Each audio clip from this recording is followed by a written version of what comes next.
Welcome to another edition of the MYB Cast, a podcast devoted to educating our followers to the alternatives of self-care and wellness through the somatic world of the mind-body connection. Today we're featuring another episode of our series Portraits of the Pioneers, where we go in and we talk to people that have been actively involved in the exploration, development, and practice of somatic touch therapy since its inception. I'm Richard Mack, and with my co-host Anna Marie Bowers, we're having episode 2 with our guest Kathryn Hansman-Spice. And if you haven't heard the first episode, Kathryn shares with her how she got involved in this whole world to begin with.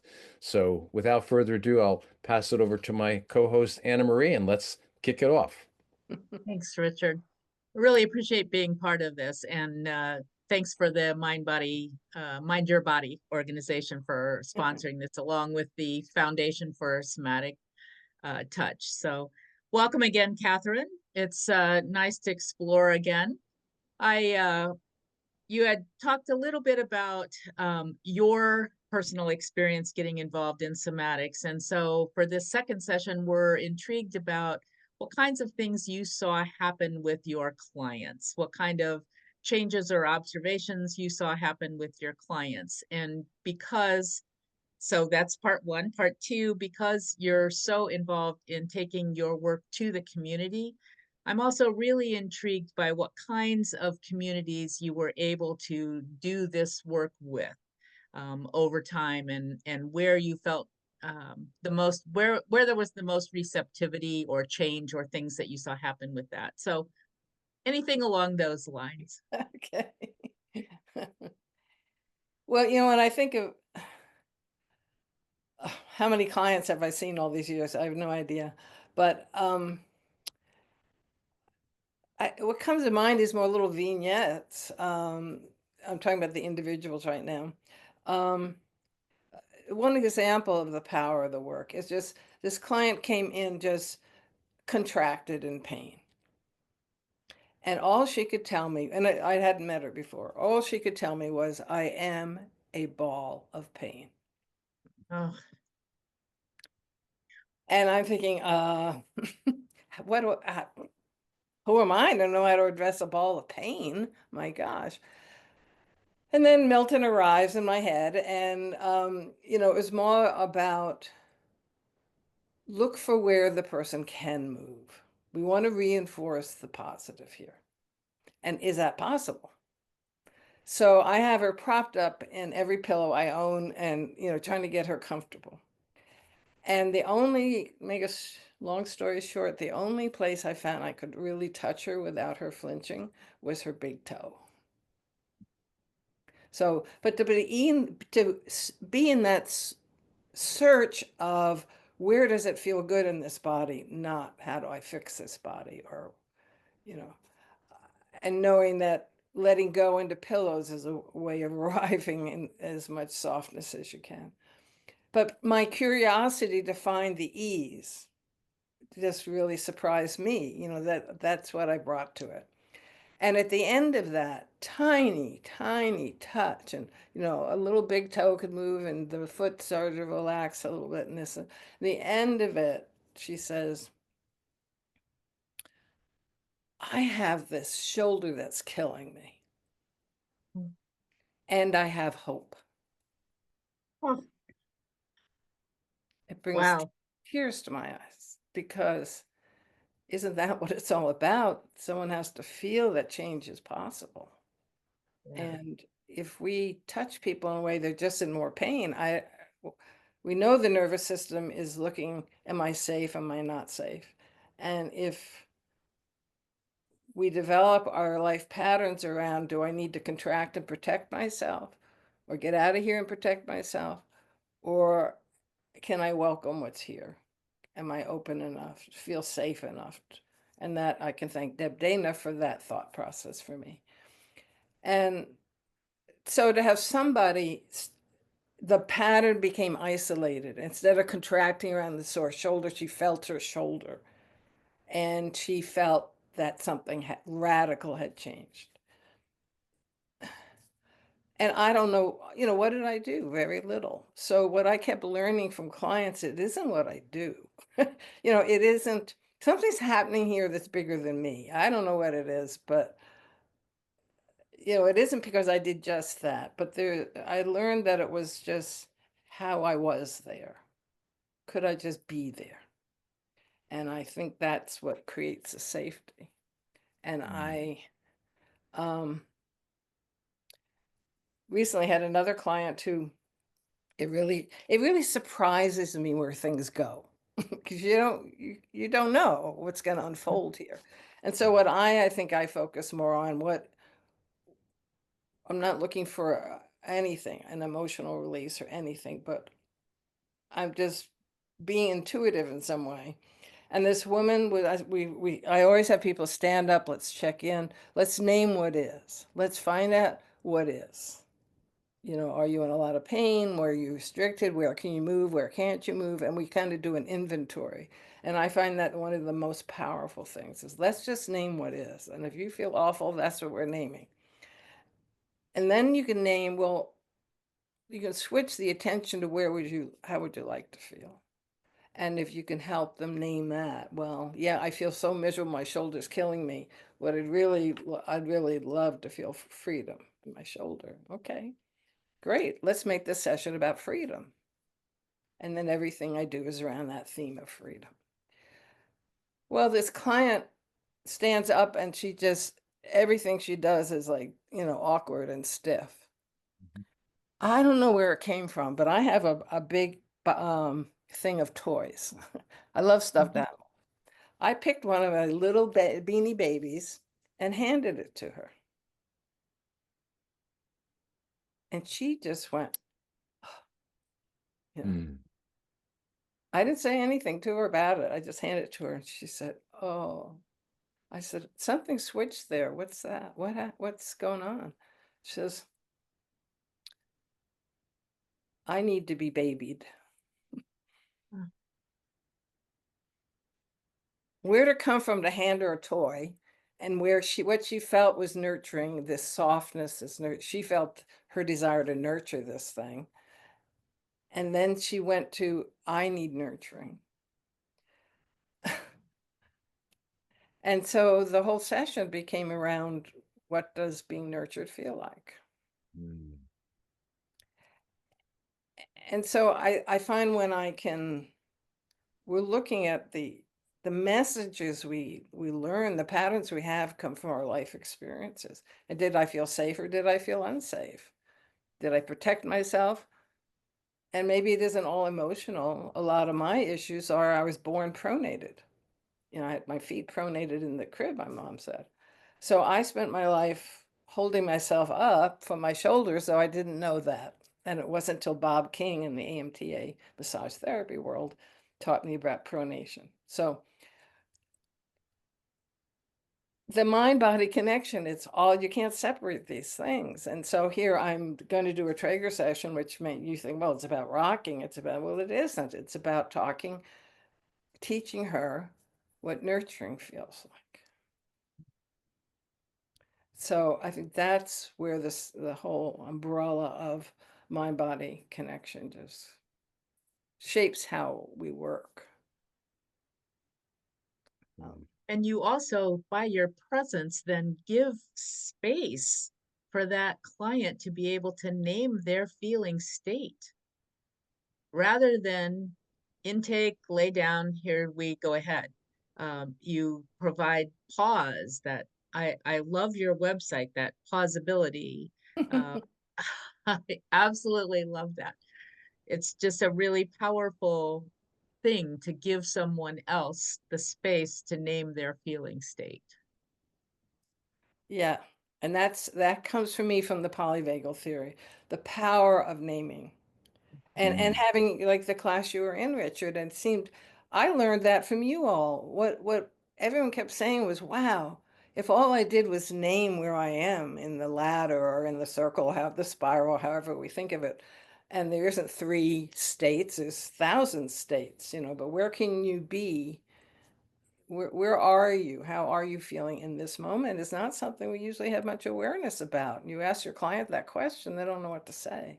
So we have to structure, at least I think of, I'm structuring this session to facilitate them coming home to themselves. Yes. So they know where they are more. And from that place, they can realize I need nurturing or I need, Yeah. um, so it's just so powerful.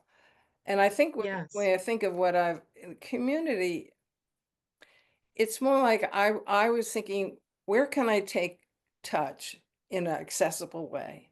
And that was Mhm. seated. We would use a regular chair or one of these wonderful massage chairs that evolved over time. And wow, what I'd say, I would go to a health fair at a government agency or in Rockville, Maryland, the city government, and they would let us in for lunchtime and we'd get people in chairs and 10, 15 minutes of relaxation. So here we're addressing, okay, that's a work group, a work community. I think my master's degree for that community thing was I created an on-site lunchtime program. That was my paper I wrote. How to take a short amount of time and have people experience something different so they could be in their self-care while they worked better. But I would find that if I went to this health fair, very anonymous kind of thing, I might get a call 3 years later say, remember, I met you at this health fair and I have never forgotten that feeling. Mm. Yes. I'm in this big room, lots of people, and somehow in that 10 minutes, 15 minutes was meaningful. Yeah. And so then I created, one thing I did is I did a lot with the frail elderly. I would go to continuing care facilities. I mostly work in the nursing center. And I found that Hmm. families would pay, through the social worker who would organize it, the families would pay me to do bedside work. And it was interesting to try to teach massage students to join me in that because working with a frail elderly, you really have to be just there. Mhm. And it teaches you, well, can you sing the song with that person who wants to sing that song while you're touching them? But the purity, the importance of just being there and touching someone's hand. And I did a lot of that with in an Alzheimer's care group. And these people weren't talking. And I would bring my students in and we'd sit there and this one woman I'm talking, she's silent, she's got her head down. I'm just touching her hand, and giving her my full attention. She opened up her eyes and she said, thank Wow. Oh, wow. That's See, powerful. they we notice when people are present, don't you. we? Yes. We feel So, it when people are yeah. present. Yes. And the tendency, even with Traeger, is, people come in and there are these moves you need to learn. Well, those moves are just a way of talking to that nervous system, and it needs to be a different song for each person. I mean, a different message, a different attunement. So it's an art form, all these. Mhm. Yeah. Even like, so I was invited to a residential home for the development, they call them developmentally delayed. Yes. And they'd be in a ball, curled up in a crib almost. And, like they may be 16, but they're behaviorally 2 or 3. To get my students to think that was okay to go touch. Could you feel safe enough as a massage person to touch that person who's not there in Hmm. the way we normally expect them to be?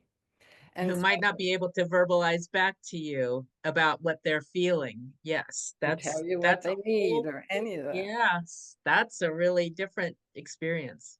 So to say again, touch a foot, just be there, listen, get to know this foot. And maybe you'll get a moan, Mhm. just an acknowledgement, I feel something. And that's the depth that I love. And there was one girl, her hands were up like this, and she had a what do you call it, a ventilator here, or you Yes, know, the she trach. breathed through, yeah. And so they were always worried that she was messing this up, but her arms were like this. Mhm. And so I just, you don't expect anything to happen, but Mhm. just by supporting her hand and letting her gradually feeling the weight, this hand gradually came down. And then Mhm. this one. The nurse comes in, just gasps. Nobody has ever seen this before, that she could let go like that. Yep. So Mhm. this is the kind of thing that is just so Absolutely. I couldn't have Abs- I couldn't have pulled her arm down. What have I No, done with that? right. But that's not a typical session, but those are the ones I remember. You wrote something in your bio that you sent us that I want to share with our listeners. To see the power of the Traeger to recondition the soul, which were Mm, Milton's words, when we feel met or heard, respected, and accepted as we are, opening the possibility of change happens. And I've done a lot of work with especially enabled children that are athletes, cerebral palsy and such. And you know, working with these types of people, um, they're our teachers. I mean, they've given us an incredible opportunity to explore and to really understand the principles of what could be lighter, what could be softer, and the idea that we really are going in there. I mean, cerebral palsy, they have a part of their brain that has gone gray and they don't have movement patterns in that part of their body. Mhm. But something like neuroplasticity will allow us to go in there and help utilize the soft tissue to transmit a sensation back up to the brain. Neuroplasticity kicks in, and then we have a new part of the brain working with that movement pattern and giving that person accessibility and movement they never experienced before. You want to feel something that really will shake you to the bone. Look into the eyes of a child who didn't have access to that left hand and then all of a sudden is doing this. Oh my Mhm. God. That's yeah, so Mhm. so Right, powerful. right. absolutely. I feel that feeling of that, and what that feels like is linking us together here. You know, Yes. there's nothing more powerful than that. And Yes. Absolutely. Absolutely. I'd like to say one more thing about groups, because one of the things that happened, say, I remember going to this refuge house, and that was a secret place. We weren't allowed to say where that was. But as I'm, say, brushing the mother, could do soothing, separate, the child comes up and starts brushing the mother. Oh. Oh, wow. So the idea that this intergenerational, and I remember teaching a workshop at a retreat, and it was all the kids and all the parents and grandparents kind of who were at this retreat. And so I had everyone in a big circle and say, "Oh my God, what am I going to do here?" But what I did was I just got everyone to turn around and touch the hand of the other person. And maybe we did more and we worked shoulders too. I don't remember that. But they wound up, child and grandparent or adult or whatever, touching each other. And that was just, I mean, the feedback from that was extraordinary. So here's a group of people who knew each other, but they don't touch each other this way.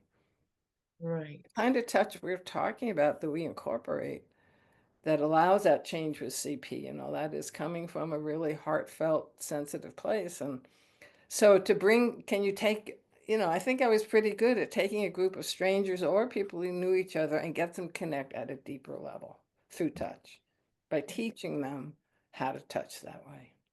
Mm. Mhm. That it was simple Yeah. if you got out of the And way. it sounds to me too like you didn't have to necessarily verbalize that in teaching. Right. You demonstrated, you modeled, you exuded, whatever word you want to use there, and people got it. And I think sometimes that's so much more powerful than the words explaining, what you're doing and how you need to be present and blah, blah, blah. I just think your presence Yeah, you have really just either. changes the whole atmosphere of the whole And I'm thing. sorry, I have to tell you one more because by listening to Good, you, I'm good. thinking of Namibia. We did a safari, a Traeger safari in Namibia with Yes. Diani, and taking that community of group, they were addicts who had just completed their recovery, and they were some of the professionals who had been part of it, and they wanted us to teach them to go home to their villages and set up a support group and Wow. incorporate Traeger Mentastics in it. And Wow. we had 3 days to do it. um, and when I talk about other projects in my mind is one that left in my head was, but I still remember teaching teaching this group to explore their neck and like take it to find out the range of ease, and then at that edge of range of ease just relax into it and just imagine the softness of something here on my shoulder, and then having the neck go so much further. This man stood up and said, if I had known about this before, I wouldn't have become an addict. He said, the idea that I, in the moment, can listen to myself and make a change is changing my life. So, okay, it makes you want to go reach out to every AA group and every, Yes. and also in that, these were men, women, not necessarily all knew each other, but I'm in another culture.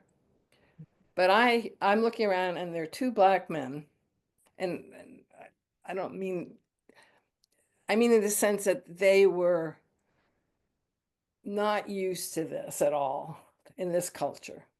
And they were some of the, Americans and other people who were there this wasn't so strange to them. But the local Namibians but being in that group, and I'm saying, let's touch a hand. And to see just two men in that culture, touched with that quality. So talk about taking it to groups, like we were in another village. I mean, there's so much I should have written that book. There's still time. You still have time. Anyway, I will echo that. I would like to just read another thing that you shared with us in the bio because I think it really, really wraps up beautifully what you've been talking about in this particular episode. So if you don't mind, no, and this is quoting Kathryn, for years, Kathryn has been championing the importance of seeing Traeger under a larger umbrella of the mind-body medicine and neuroscience. That's huge. That is Mhm. huge. Having attended conferences for 20 years with the NICABM, could you tell me what that is? Because I'm not familiar.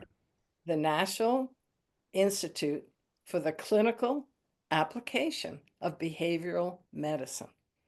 Yeah. Nobody ever said that phrase, but that was, it was a big conference. It was done. Now she does it all online.